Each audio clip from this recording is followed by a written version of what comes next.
ஒரு சின்ன கமெண்ட் தான் உங்களை முழுசா உடைச்சிருது. ஆனா மற்றவங்களை அது ஒண்ணுமே பாதிக்கல.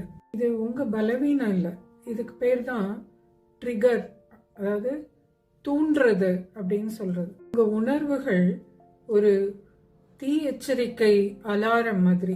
அலாரம் சத்தமா அடிக்கும், ஆனா உண்மையான பிரச்சனை எங்கேயோ மறைஞ்சிருக்கிற அந்த தீ தான்.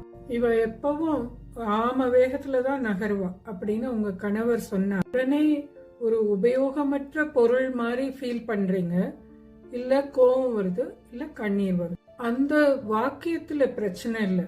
நான் போதுமானவள் இல்ல, எதையுமே என்னால சரியா செய்ய முடியாது அப்படின்னு என்ன நம்ப வைக்கப்பட்ட அந்த வலிதான். உங்களை தூண்டி விட்டோன்னே நீங்க வக்கீல் ஆகாதீங்க தீர்ப்பு சொல்றதுக்கு. அதுக்கு பதிலா ஒரு ஆராய்ச்சி செய்யற துப்பறிகிறவளா மாறுங்க. கேளுங்க, இங்க என்ன என்னைய காயப்படுத்திச்சு, எனக்கு மதிப்பு யாரும் கொடுக்கல, நான் ஒரு பயனில்லாதவ, நான் சொல்றது யாரும் கேட்க மாட்டாங்க அப்படிங்கிற அந்த உணர்வு. அதே உணர்ச்சி எனக்கு இதுக்கு முன்னாடி எப்ப வந்திருக்கு அப்படின்னு கேளுங்க.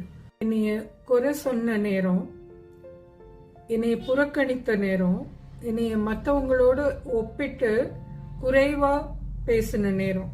கேள்வி கேளுங்க, இப்போ உண்மையிலே எனக்கு என்ன தேவை?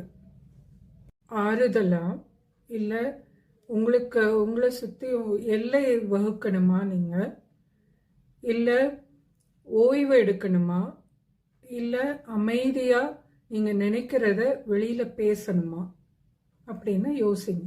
என்ன சொல்றேன் இங்க அப்படின்னு புரிஞ்சிருந்தா இதை சேவ் பண்ணி வச்சுக்கோங்க. இதை கேட்க வேண்டிய மற்ற பெண்ணுக்கு ஷேர் பண்ணுங்க. உங்களோட உணர்ச்சிகளை யாராவது தூண்டி விட்டாங்கன்னா கொஞ்சம் ஆராய்ச்சி பண்ணுங்க, ஏன் என்ன அப்படின்னு. உங்களை நீங்களே அட்டாக் பண்ணாதீங்க.